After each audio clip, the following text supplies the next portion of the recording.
आज बात करूंगा एक महान व्यक्ति के विषय में। सन 1891 में रत्नागिरी नाम का स्थान, महाराष्ट्र की वो भूमि जहां जन्म हुआ किसका? एक प्रोफाउंड पावरफुल दलित लीडर का, एक ऐसे शक्तिशाली पॉलिटिशियन, वुमेन इमेंसिपेटर, एक इकोनॉमिस्ट, एक प्रोलिफिक राइटर, एक थियोरिस्ट, एक ऐसे महान व्यक्ति जो कि बुद्धिज्म का रिवाइवलिस्ट भी था, ह्यूमन राइट प्रोफाउंडर और eminent scholar, razor sharp intelligence. नाम था इनका डॉक्टर भीमराव रामजी अंबेडकर। छोटी उम्र में ही ये रत्नागिरी से सत्तारा नाम के स्थान, महाराष्ट्र के अंदर जो पुणे के नजदीक है, वहां शिफ्ट हो गए। इनकी माता का देहांत हो गया था छोटी उम्र में। बचपन से ही बड़ी दिल को दहला देने वाली, दुखी कर देने वाली, एक बच्चे को आतंकित, पीड़ित कर देने वाली, तंग करने वाली, परेशान करने वाली कठिनाइयों के दौर से ये गुजरे। छोटे थे, पढ़ना चाहते थे, इनके अपने पिता से बहुत रिक्वेस्ट करते थे, लेकिन क्योंकि दलित समाज में, एक महार जात में इनका जन्म हुआ, तो कोई इनको पढ़ने की सुविधा नहीं थी। वहां पे आम बच्चों के साथ इनको पढ़ने नहीं दिया जाता था। पिता ने इनको बड़ी किसी तरह जुगाड़ लगा करके किसी वहां नजदीक के स्कूल में एडमिशन कराया, तो उसको बैठने नहीं दिया गया। बोला बाहर बैठ के पढ़ेगा। सोचो, छोटा बच्चा, उसको बाहर बैठा के, अच्छा पढ़ाई में इतनी रुचि कि बाहर बैठ के इतना ध्यान से पढ़ता। एक बार मास्टर ने इनको बोला, इधर आओ, ये ब्लैक बोर्ड पे सवाल तो सॉल्व करके दिखाओ। अच्छा, ये ब्लैक बोर्ड पे सवाल सॉल्व करने गया तो अचानक बच्चे चिल्लाए, मास्टर जी नीची जाति का है। और इतना ही नहीं, बच्चे चिल्ला के भागने लगे ब्लैक बोर्ड की तरफ। ये हैरान हुआ क्यों भागे, तभी देखा सारे बच्चों ने अपने अपने टिफिन उठाए, वहां से उठा के पीछे करने लगे, धक्का मारने लगे। क्यों? उनको डर था इसकी परछाई से इनका खाना अपवित्र ना हो जाए। ऐसे कई छोटे धक्के इसको लगी। पानी एक बार कुएं से क्या पी लिया, इतनी मार पड़ी इसको, इतना फिजिक, एक छोटे बच्चे को सहनी पड़ी इतनी मार। एक बार रिक्शे वाले ने रिक्शा से उतार दिया। बोला तू नहीं बैठेगा रिक्शे में। क्यों? क्योंकि रिक्शे वाले को बीच में पता लगा कि ये नीची जाति का है। और उसके बाद उससे बोला तुझसे डबल पैसा लूंगा, और फिर रिक्शा भी अब तू चलाएगा। वो नीचे चलने लगा, रिक्शा भी। जानते हैं उस समय केवल छूने से नहीं, परछाई तक से दिक्कत थी इनकी। और परछाई तो छोड़िए, इनकी आवाज सुनने से भी लोग सोचते थे कि अपवित्र हो जाए। ये जो आवाज से अपवित्र, परछाई से अपवित्र, छूने से अपवित्र, ये दर्द जो उनको सहना पड़ा, ये दर्द इनकी जिंदगी में बहुत बड़ा रोल प्ले किया आगे चल के इनकी लीडरशिप को बिल्ड करने में। जानते हैं, संस्कृत नहीं पढ़ाई जा रही थी। बोलते संस्कृत तो ब्राह्मणों के पढ़ने के लिए, तेरे पढ़ने के लिए तो है नहीं, स्कूल से निकाल दिया जाता था। तो सायाजी महाराज गायकवाड़ नाम के एक राजा वहीं हुआ करते थे, जिन्होंने इसकी तकलीफ को समझा और वो इनकी तकलीफों को पहचानते थे। बहरहाल इनकी पढ़ने की इतनी इच्छा को देख के उन्होंने इसको स्पॉन्सर किया, स्कॉलरशिप दी, ताकि ये जाके वेस्ट में लंबी पढ़ाई कर सकें। देखिए, ध्यान दीजिए, बात आज की नहीं है, बात 110 साल पुरानी है। 1908, 1909, उस समय एक सबसे निचले पायदान से उठा हुआ महार जात का लड़का जाकर के इंटर करके आया इंग्लिश में मुंबई से। उसके बाद वहीं बीए करी, पॉलिटिकल साइंस और इकोनॉमिक्स में। रुका नहीं, तुम मुझको यहां नहीं पढ़ने दोगे, मैं जाऊंगा दुनिया की बेस्ट यूनिवर्सिटी में, रोक के तो दिखाओ। और वही स्कॉलरशिप लेकर के निकल गया न्यूयॉर्क, कोलंबिया यूनिवर्सिटी जाकर के उसने पहले तो एमए करी, पॉलिटिकल साइंस, इकोनॉमिक्स, हिस्ट्री और सोशियोलॉजी में। उसके बाद पीएचडी करने निकला। यहां नहीं रुका, लंदन स्कूल ऑफ इकोनॉमिक्स चला गया। लंदन स्कूल ऑफ इकोनॉमिक्स जाकर वहां एमएससी किया, उसके बाद लॉ की पढ़ाई किया, फिर उसके बाद डॉक्टरेट किया, किताब के ऊपर अपनी थीसिस लिखी। ये वही किताब थी जिसके ऊपर आगे जाकर के रिजर्व बैंक ऑफ इंडिया को बनाया गया। महाराजा और बड़ौदा से उनका प्रेम इतना था ना, वो जो सायाजी गायकवाड़ जिन्होंने इनको स्कॉलरशिप दिया था, पढ़ने में इनकी मदद करी थी, दुनिया भर में पढ़ के उनका प्रेम भूले नहीं, वापस उनके पास आ गए। बोला आप दुनिया भर में पढ़ के आए हूं, आपकी सेवा में आना चाहता हूं। तो उनको मिलिट्री सेक्रेटरी की नौकरी दे दी गई, और उस समय ये नौकरी बड़ी मानी जाती थी। अब ये बड़ी पदवी पे तो आ गए थे, लेकिन वो छुआछूत ने इनका पीछा थोड़ी छोड़ा। वहां भी जो सरकारी पियोन होता था ना, वो उनको फाइल दूर से फेंक के दिया करता था। बोला तू नीच जात का है, आज गद्दी पे बैठ गया तो क्या, दूर से फाइल फेंकते थे, उसके पास नहीं जाते थे। उनको खाने के लिए बोलते थे बाहर जाके खा। आज भी वो कुएं से पानी नहीं पी सकते थे, इतनी एग्जॉल्टेड पोजीशन पे। बाबा साहब अंबेडकर की तकलीफों का सिलसिला थमा थोड़े ही। अभी तो रमाबाई जिनसे उनका विवाह हुआ था, उनके साथ उनकी 5 संतानें हुई, लेकिन 4 संतानें एक के बाद एक इलाज की सुविधा ठीक से ना मिल पाने के कारण उनके जीवन से चलती चली गई।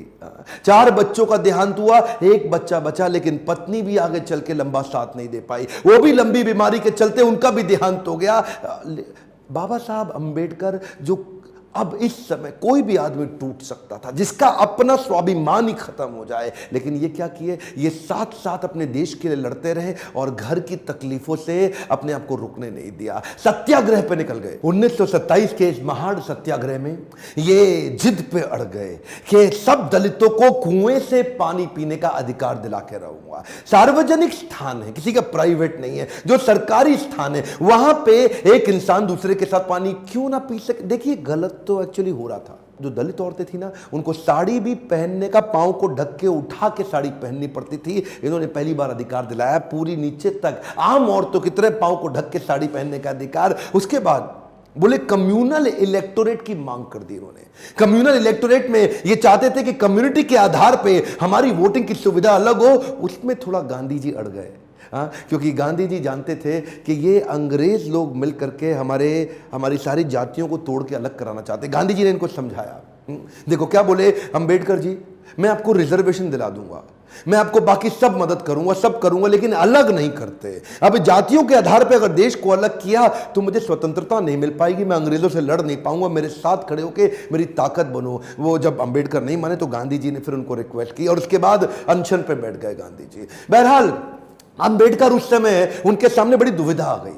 वो सोचे एक तरफ मेरी अपनी जाति के लोग, मैं उनकी मदद करूं, और एक तरफ देश में आंदोलन लड़ रहे हैं गांधी, उनका जीवन, इनके जीवन का त्याग ना हो जाए, कहीं ऐसा जीवन ना खत्म हो जाए। उन्होंने गांधी जी को समझाया, बोला ठीक है आप अपना अनशन छोड़िए। पूना पैक्ट वहां साइन किया गया और पूना पैक्ट जब साइन किया उस समय इन्होंने रिजर्वेशन तो कम से कम कंट्रोल में कर लिया। The evolution of provincial finance in British India नाम की इनकी किताब, द प्रॉब्लम ऑफ रूपी नाम की ये 2 किताबें जिसके आधार पे आरबीआई की स्थापना हुई।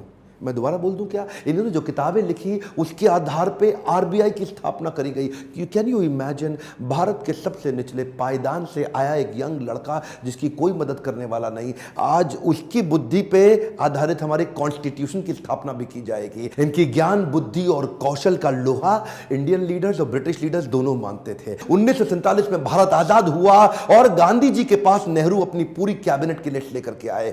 जब नेहरू, जो कि स्वतंत्र भारत के पहले प्रधानमंत्री होने वाले थे, पूरी कैबिनेट की लिस्ट लेके पहुंचे और बताया कि देखो इनको मैं तो तभी गांधी ने पूछा इसके अंदर बाबा साहब अंबेडकर का नाम कहां है, और वहीं थोड़ी उनकी बहस हुई और गांधी ने बोला कि नेहरू ये तुम्हारी कैबिनेट नहीं है, ये आजाद भारत की कैबिनेट है। तभी उनको कानून मंत्री के रूप में लिया गया और न केवल कानून मंत्री बल्कि तुरंत जो ड्राफ्टिंग कमेटी थी इंडियन कॉन्स्टिट्यूशन की, उसका चेयरमैन भी बना दिया गया। इनकी इंटेलिजेंस के आगे कोई कुछ बोल नहीं सकता था। जो इनसे सहमत थे, असहमत थे, दोनों जानते थे कि इस आदमी में बुद्धि बहुत है। बहरहाल मन तो है कि मैं घंटों तक इनके विषय में बात करूं, एक्चुअली मन भरता नहीं है इनके विषय में बात करते हुए। इतने बुद्धिमान व्यक्ति, आगे चल के इन्होंने हिंदू कोड बिल और महिलाओं के लिए बड़े कानूनों के अंदर कई बदलाव लाए। ये वो पॉलिटिकल लीडर नहीं थे जो सत्ता के लिए लड़ते थे, ये लड़ते थे उनके लिए कि देश में कमजोर हिस्से को उठाना देश के हर लीडर की जिम्मेदारी। एक हम मोर टाइम ध्यान दीजिए,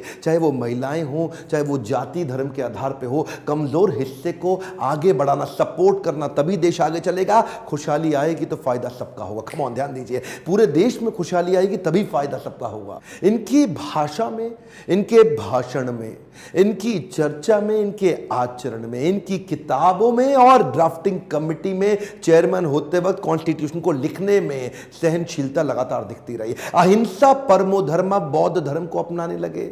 आत्मवत् सर्वभूतेषु, भागवतम में बताया गया है कि बौद्ध धर्म में आत्मवत् सर्वभूतेषु, सभी जीवात्माओं को अपनी तरह देखना चाहिए। ये जो समान दृष्टि देने का उन्होंने प्रयास किया, ये उसके बाद ये बौद्ध धर्म को स्वीकार करने चले गए। आखिरी तक काम प्रेम से करते रहे, किसी से लड़ाई नहीं लड़ी। ये आपके लिए क्या मैसेज है इसमें? एक मैसेज लेके जाइए, एजुकेशन इज द टूल। पूरी जिंदगी में सबसे निचले कमजोर तबके को उन्होंने उस एजुकेशन के बल पे तो खड़ा किया। ये लगातार जो पढ़ते रहे लोग इनके सामने चुप, इनकी एजुकेशन के चलते तो हो जाते थे। कोलंबिया यूनिवर्सिटी आगे चल के इनको number 1 scholar in the world की उपाधि से नवाजा गया। देश ने इनको भारत रत्न दिया। एक बात समझ लीजिए, इनके बराबर लीडर पृथ्वी में गिनती की होते हैं, परसेंटेज में नहीं होते। लर्निंग क्या है? Education is the tool. Entertainment के तो बहुत चैनल होंगे यूट्यूब पे, पर मैंने एजुकेशन का चैनल बना है, कोई एंटरटेनमेंट नहीं है इधर। और देश को भीमराव रामजी अंबेडकर के विषय में एजुकेट करना, उनके संघर्ष के बारे में बताना मेरी आपकी पूरे देश की जिम्मेदारी है। बताइए तो सही लोगों को कैसे संघर्ष से उठ के खड़े हुए हैं। शेयर करिए वीडियो, जिसको हो सकता है, जिसको इंस्पिरेशन मिल सकती हो, कमेंट बॉक्स में बताइए। अगर किसी और लीडर का वीडियो देखना चाहते हैं लाइक करिए। अगर थोड़ा भी वीडियो पसंद आया, जितने लाइक उतना मेरा उत्साह बढ़ेगा। बताइए कि आपको कैसा लगा ये वीडियो। सब्सक्राइब करिए, बेल आइकॉन हिट करके दूसरों से भी करवाइए। मेरे साथ जुड़े रहने के लिए प्रेम पूर्वक हर बार की तरह बहुत बहुत धन्यवाद।